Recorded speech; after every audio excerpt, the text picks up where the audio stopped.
Hi friends, అందరికీ నమస్కారం. అంజలి కథలకి స్వాగతం.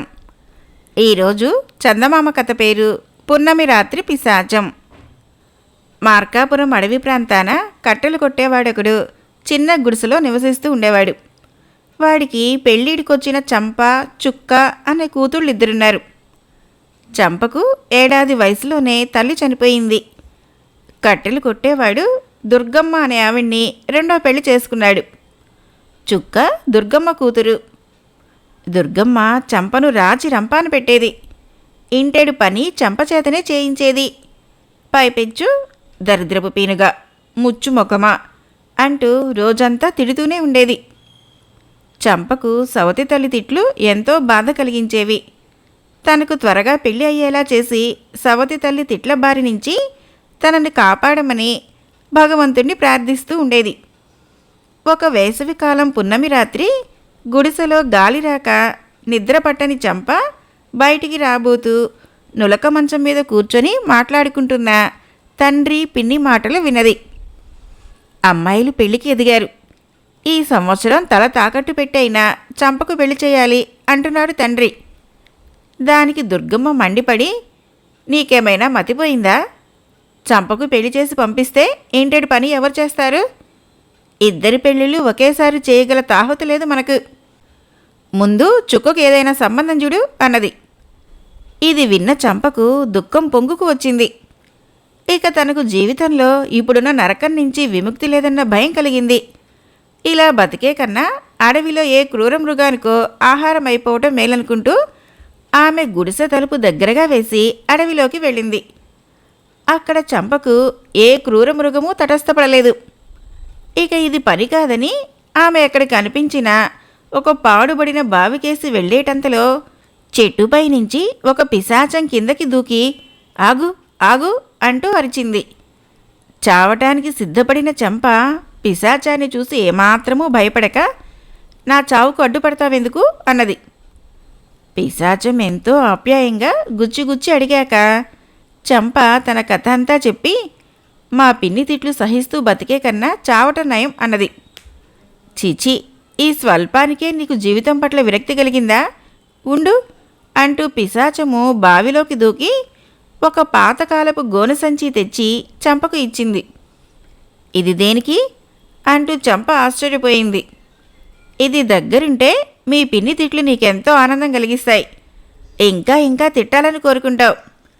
ఎందువల్లనంటే ఆమె తిట్టిన ప్రతి తిట్టుకు ఇందులో ఒక బంగారు కాసు పోగుబడుతుంది. మీ పిన్ని ఒక రోజున తిట్టిన తిట్ల వల్ల పోగుబడిన బంగారపు కాసులతో నీ పెళ్లి ఘనంగా జరిగిపోతుంది. అయితే ఈ గోనె సంచి మహిమ ఒక రోజుకు మాత్రమే పరిమితం సుమా అన్నది పిశాచం.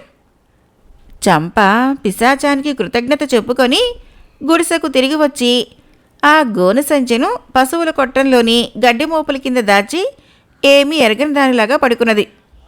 మర్నాడు తెల్లవారుతూ ఉండగా దుర్గమ్మ కీచుమంటూ చంప వీపు మీద గట్టిగా చరిచి, బారెడు పొద్దెక్కినా నిద్రలేవేమే దరిద్రపు మొక్కమా, పశువుల కొట్టం బాగు చేసి ఆవు పాలు పిండుకురా అన్నది.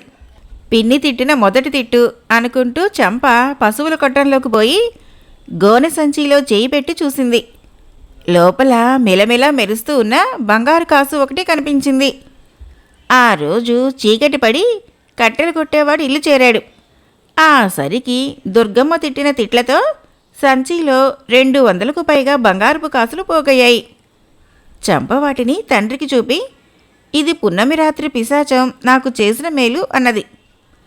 పక్కనే ఉండి అంతా విన్న దుర్గమ్మ పళ్ళు కొరుకుతూ, నా తిట్లకు రాలిన బంగారు కాసులు నాకే చెందుతాయి. ఈ డబ్బుతో చుక్క పెళ్ళి రంగరంగ వైభవంగా చేస్తాను అన్నది.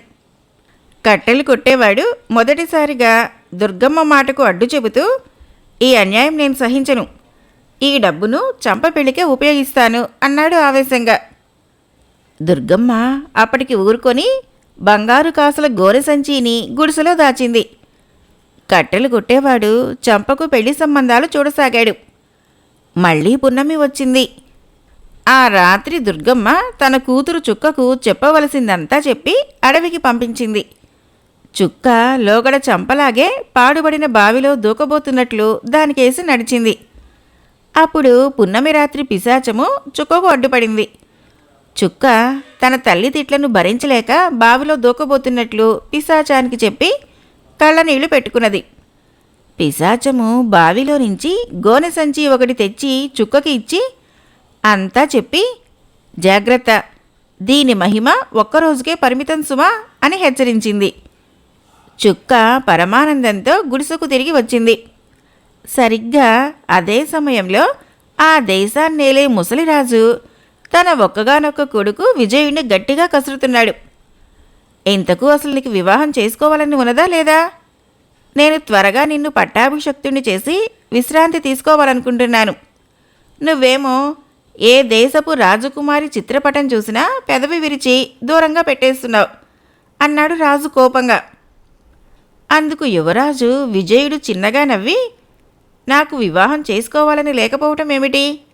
ఆ చిత్రపటాల్లోని ఏ రాకుమారి మన రాజ్యంలోని కొండ ప్రాంతాన గల అడవిలో కట్టెలు కొట్టుకుని బతికే అతడి ఇద్దరు కూతుళ్ళ అందానికి సరిపోగలరు అన్నాడు. తరచూ ఒంటరిగా వేటకు వెళ్లే విజయుడు కట్టెలు కొట్టేవాడి కూతుళ్ళ మీద మనసు పడినట్లు గ్రహించిన రాజు, సరే, ఇంతకు నువ్వు కట్టెలు కొట్టేవాడి కూతుళ్లలో ఎవరిని వివాహమాడదలిచావో చెప్పు, కబురు పంపుతాను అన్నాడు. ఇద్దరికిద్దరూ కుందనపు బొమ్మలే. ఒకసారి ఇద్దరినీ దగ్గరగా చూసి పలకరించి వాళ్లలో ఒకరిని భారీగా ఎన్నుకోదలిచాను అన్నాడు విజయుడు. మర్నాడు ఇద్దరూ మారువేషాల్లో బయలుదేరి కట్టెలు కొట్టేవాడి గుడిసె దగ్గరకు వెళ్లారు. ఆ సరికి సూర్యోదయం అవుతున్నది. కట్టెలు కొట్టేవాడు అప్పటికే అడవిలోకి వెళ్ళిపోయాడు. చంప గుడిసె ముందు కళ్ళాపి చల్లి ముగ్గులు పెడుతున్నది.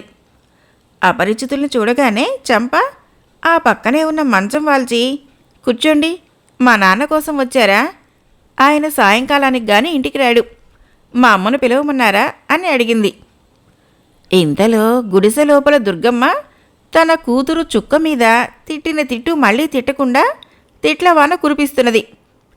ఆ రోజులో ఒక్క క్షణం కూడా వృధా చేయకుండా కూతుర్ని తెగ తిడుతూ గోనె సంచి నిండుగా బంగారు కాసులు పోగు చేసుకోవాలని ఆమె ఆత్రం. చంప గుడిసెలోకి పోయి ఎవరో ఇద్దరు కొత్తవాళ్లు వచ్చినట్లు దుర్గమ్మకు చెప్పింది. దుర్గమ్మ ఆ మాటలు వినిపించుకోకుండా, పొమ్మను, సాక్షాత్తు ఈ దేశపు రాజుగారే వచ్చినా నాకు పలకరించేటందుకు తీరికలేదు అన్నది. చంప బయటికి వచ్చి రాజుతో, మా పిన్ని అవసరమైన పనిలో ఉన్నది, మరేమీ అనుకోకండి అని చెప్పింది. సరే వస్తాం అంటూ రాజు యువరాజు తిరుగు ప్రయాణం అయ్యారు. దారిలో రాజు విజయుడితో, మనం చూసిన అమ్మాయి లక్షణంగా ఉంది, అయినా ఆ రెండో అమ్మాయిని కూడా చూడాలిగా, రేపు వద్దాము అన్నాడు. అవసరం లేదు నాన్నగారు, కన్న తల్లి చేతే అన్ని తిట్లు తింటున్నా ఆ అమ్మాయిని చూడనవసరం లేదు అన్నాడు. ఆ మర్నాడు రాజభటులు రాజలాంఛనాలతో వచ్చి కట్టెలు కొట్టేవాడి కుటుంబాన్ని నగరానికి తీసుకుపోయారు. రాజప్రాసాదానికి చేరుకున్నాక దుర్గమ్మ చంప చేతులు పట్టుకుని, నన్ను క్షమించు చంప, కనికరం చూపకుండా కసాయిదానిలాగా నిన్ను వేపుకు తిన్నాను. నా అసూయకు కుత్సిత బుద్ధికి తగిన శాస్తి జరిగింది. నీ మంచితనము ఓర్పు కొద్దీ నువ్వీ దేశానికి రాణివి అవుతున్నావు. పున్నమి రాత్రి పిశాచం పుణ్యమా అని ఎన్ని బంగారు కాసులు ఇంట ఉంటాయేం? నీ చెల్లి చుక్కను ఏ కట్టెలు కొట్టేవాడికో కట్టబెట్టే బదులు ఉన్న బంగారం కట్నంగా ఇచ్చి నగరంలోని ఏ కట్టెల దుకాణం వాడికో ఇవ్వక తప్పదు అన్నది పుట్టేడు దుఃఖంతో. చంప ఆమెను ఓదారుస్తూ, అదేం మాట పిన్ని, చెల్లెలికి మంచి సంబంధం వెతికి ఘనంగా పెళ్లి చేసే బాధ్యత నాది అన్నది. అప్పుడు యువరాజు విజయుడు, ఇదేం మాట చంప, దేశానికి రాజు కాబోతున్న నాకు తోడల్లుడుగా మరొక రాజకుమారుడే కావాలి. అలా కానప్పుడు మనిద్దరికీ ఎంత తలవంపు అని దుర్గమ్మతో, అత్తగారు మీరేం దిగులు పడకండి, మరదలికి మరొక దేశం రాకుమారుడితో వివాహం జరిగేలా చూసే బాధ్యత నాది అన్నాడు. దుర్గమ్మ ఎంతగానో సంతోషించింది. కథ అయిపోయింది. ఫ్రెండ్స్, మరొక కథ చెప్పుకుందాం. ఈ కథ పేరు మనుష్య యత్నం. ఒక ఊళ్ళో ఒక గొర్రెల కాపరి ఉండేవాడు. వాడొక రోజు సంతకు వెళ్ళవలసి వచ్చింది. తన మందను చూస్తూ ఉండమనటానికి వాడికెవరూ దగ్గర వాళ్ళు కానీ ఇరుగు పొరుగు వాళ్ళు కానీ లేరు. అందుచేత వాడు దేవుడిపైన భారం వేసి బీడులో మేస్తున్న మందను వదిలి తిన్నగా సంతకు బయలుదేరాడు. గొర్రెల కాపరి కొంత దూరం వెళ్ళేసరికి సంత నుంచి తిరిగి వస్తూ ఎరిగిన వాడొకడు కనబడి, హడావుడిగా వెళ్తున్నావు, ఎటూ గాని వేళ ఎక్కడికి బయలుదేరావన్నా అని అడిగాడు. సంతలో ఒక ముఖ్యమైన పనుంది, తప్పనిసరి అయిపోతున్నా అన్నాడు గొర్రెల కాపరి. మరి మందనెవరు చూస్తున్నారు అన్నాడు ఎరుగున్నవాడు. ఎవరున్నారు చూడటానికి? నాకు ఇరుగా పొరుగా ఎవరూ లేరు, అంతా దేవుడే చూస్తాడు అంటూ గొర్రెల కాపరి గబగబా ముందుకు సాగాడు. దేవుడేం చూస్తున్నాడో నేను చూస్తాను అనుకుని రెండోవాడు సరాసరి గొర్రెల మందను సమీపించి బాగా కొవ్విన గొర్రెలను 25 ఏరుకొని వాటిని హాయిగా తన ఊరు తోలుకుపోయాడు. గొర్రెల కాపరి సంతకు పోయి అక్కడ తన పని చూసుకొని తిరిగి వచ్చేసరికి మందలో 25 గొర్రెలు తగ్గినట్లు తెలిసింది. వాటి కోసం వాడు ఎంతగానో బాధపడ్డాడు. ఆఖరికి వాడు దీర్ఘంగా నిట్టూర్చి గొర్రెలను కాసే పని ఇక మీదట దేవుడి మీద వేసి లాభం లేదు అనుకున్నాడు. ఇలా అనుకుని వాడు తన గొర్రెలను కాయటానికి 2 కుక్కలను కొన్నాడు. ఆ కుక్కలను అమ్మినవాడు ఆ కుక్కలకు రోజు 2 పలాల మాంసం వేయమన్నాడు. అందుకు గొర్రెల కాపరి తన కుక్కలకి రోజు 2 ఎలుకలను వేస్తూ వచ్చాడు. కుక్కలను పెట్టినా కూడా మంద నష్టపడుతూనే వచ్చింది. ఆ ప్రాంతాల తోడేళ్లు జాస్తి. అవి ప్రతి రాత్రి మందలోకి చొరబడి 1-2 గొర్రెల్ని లాక్కుపోతూ ఉండేవి. మర్నాడు ఉదయము గొర్రెల్ని ఎంచుకుంటే నష్టం బయటపడేది. తోడేళ్లు రావటము కుక్కలు చూసేవి కానీ ఏమీ చేసేవి కావు. తోడేళ్లు గొర్రెలను ఏడ్చుకుపోతుంటే చూస్తూ ఉండిపోయేవి. తోడేళ్లు చంపినవి తినగా మిగిలిన గొర్రెల మాంసాన్ని కుక్కలు ఆవురావురమని తినేసేయి. ఇలా ప్రతిరోజు జరుగుతున్నది. మంద నానాటికి పలచనవుతున్నది. ఏం చేయటానికి పాలుబోక గొర్రెల కాపరి హతాశుడైనాడు. ఈ విధంగా సాగితే సంకురాత్రికి 1 గొర్రె కూడా మిగలదు అనుకున్నాడు వాడు. వాడు అసహాయుడై కంట కన్నీరు కార్చసాగాడు. అంతలో ఒక గడ్డం తాత అటు వెళుతూ గొర్రెల కాపరిని చూసి ఆగి, ఎందుకురా వెర్రినాగన్నా కంటతడి పెడుతున్నావు, నీకేం నష్టం వచ్చి పడింది అని అడిగాడు. ఏడవకేం చేయను, దేవుడి మీద భారం వేసి సంతకెళ్ళిన రోజున 25 గొర్రెలు మాయమైపోయాయి. మందను కనిపెట్టి ఉంటాయి కదా అని 2 కాపలా కుక్కల్ని కొంటే అవి ఉండి లేక ఒకటిగానే ఉంది. ప్రతిరోజు తోడేళ్లు వచ్చి 1-2 గొర్రెలను కాజేసుకుపోతూనే ఉన్నాయి.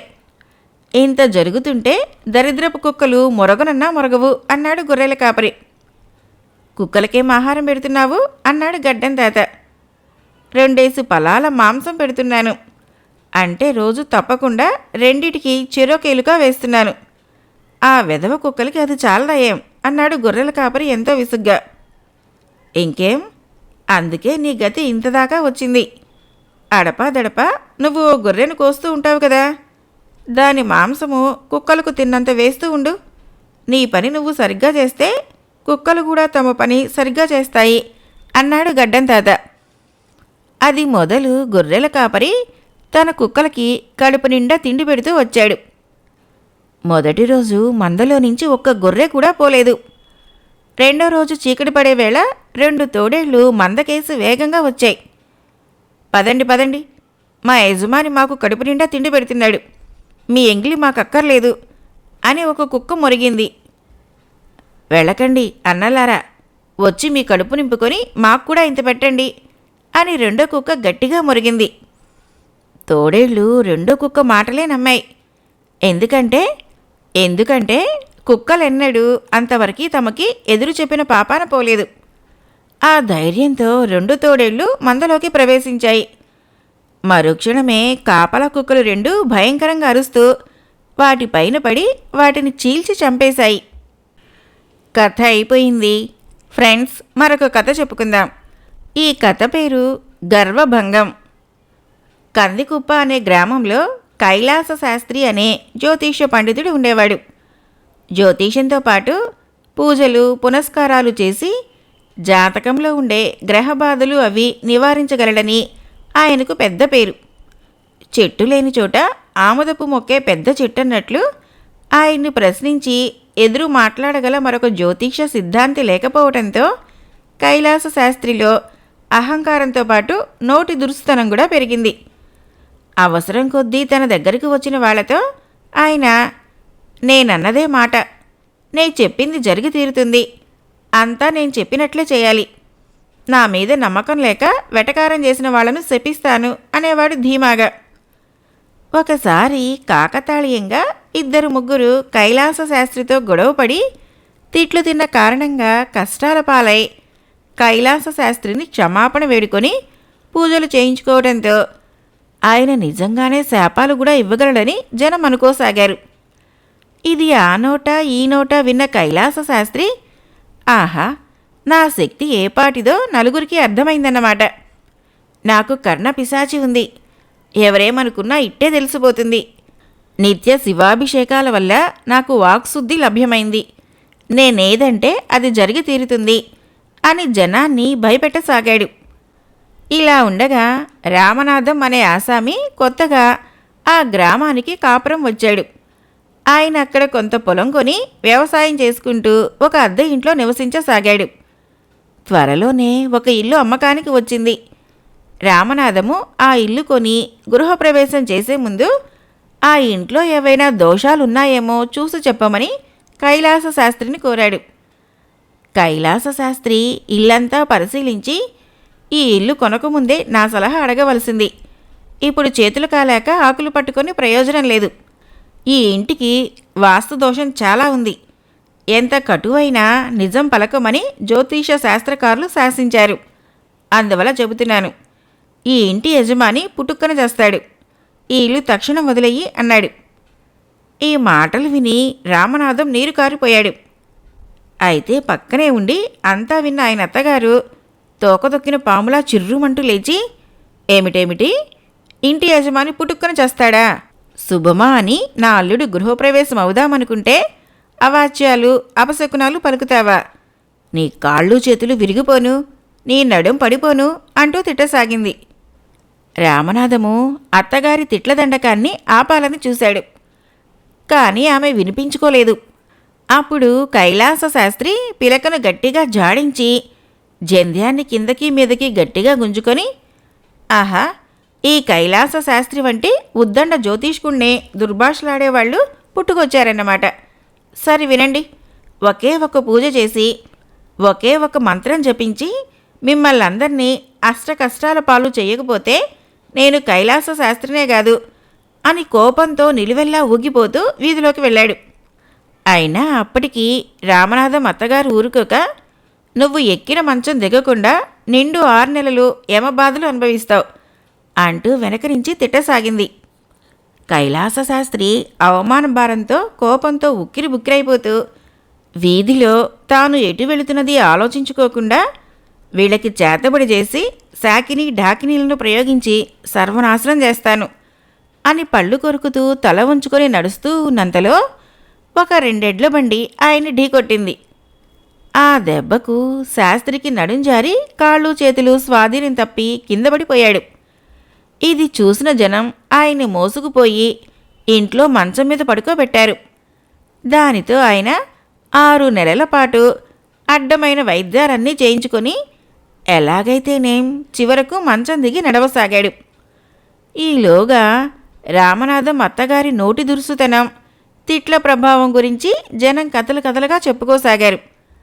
ఆమె తిట్టుకు తిరుగులేదని, కైలాస శాస్త్రి వంటి మహా జ్యోతిష్కుడే ఆమె తిట్టుకు 6 నెలలు మంచం ఎక్కాడని వాళ్ళు నమ్మారు.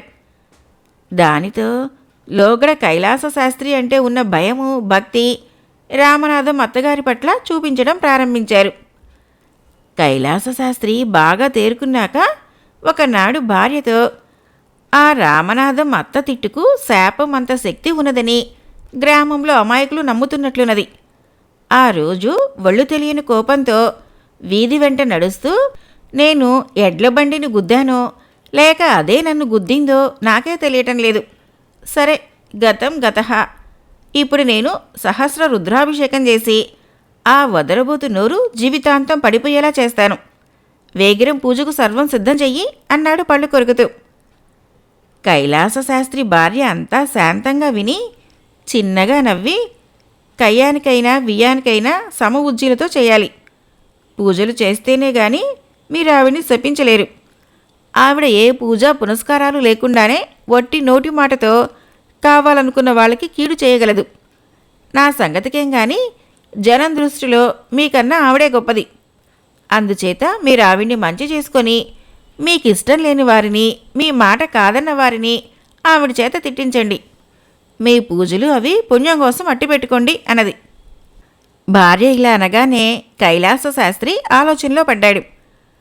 పండితుడై ఉండి జనకళ్యాణం కోరుకోవలసిన తనకు తాత్కాలిక ఉద్రేకంలో మర్యాద మరిచి తిట్లు తిట్టే రామనాథం అత్తగారికి మధ్య ఉన్న తేడా ఏమిటో ఆయనకు అర్థమయ్యి ఉన్న గర్వం వదిలిపోగా సిగ్గుతో తల వంచుకున్నాడు.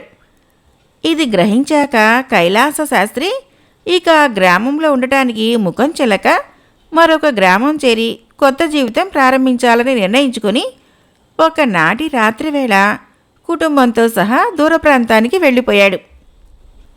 కథ అయిపోయింది. ఫ్రెండ్స్, నా కథలు నచ్చినట్లయితే మన ఛానల్ని తప్పకుండా సబ్స్క్రైబ్ చేయండి, లైక్ చేయండి, షేర్ చేయండి, కామెంట్ చేయండి. Thank you.